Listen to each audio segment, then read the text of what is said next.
Hello everyone! Ayan, happy Sunday po sa ating lahat. So for today's video ay tara at samahan niyo po ako magluto nitong ating napakasarap na ulam.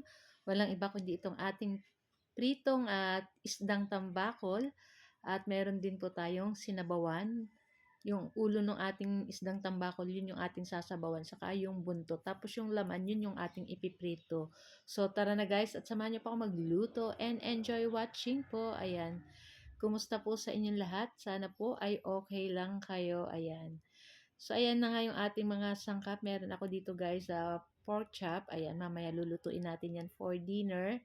So, ito yung ating lulutuin muna ngayon. Meron tayong talong, itong ating isda ng tambakol. Yan yung ating pipritusin. Tapos, syempre may dahon po tayong pechay. At yan yung ulo, pigati lang sa gitna. Pigdalwa lang. Tapos yung buntot.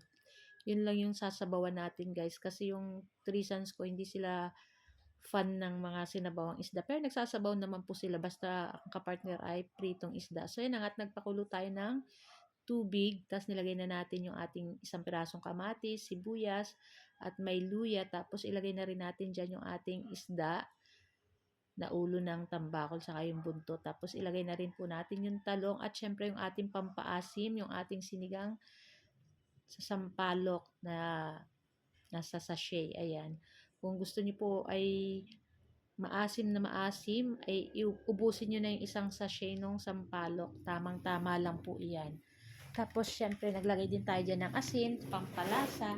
At pagkatapos, syempre, pwede na rin natin ilagay dyan yung ating pechay. Ayan. Okay na po yung sangkap natin dito sa ating sinabawang isdang tambakol.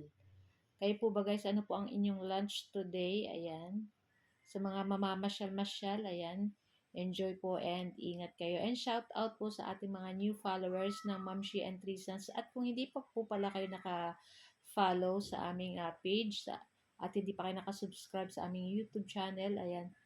Huwag niyo pong kalimutan mag-like at mag-follow at mag-subscribe na din. Ayan. Para palagi po kayong updated sa aming mga bagong video na i-upload. So, yun na nga. At pagkatapos natin magluto ng ating sinabawan na isda, ay magprito naman tayo nitong ating talong. Ayan. Malaki yung talong natin dyan, guys. Kaya pigprito ko na yung isang piraso.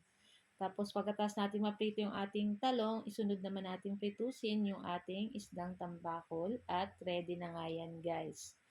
O, di ba? Ang paka-prito ng ating tambakol tamang-tama lang. Ayan, masarap yan. Isawsaw sa toyo with calamansi.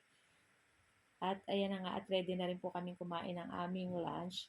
So guys, ito lang po ang aming video today at sana po nag-enjoy kayo. Thank you for watching and see you next video. Ciao! Kain na na!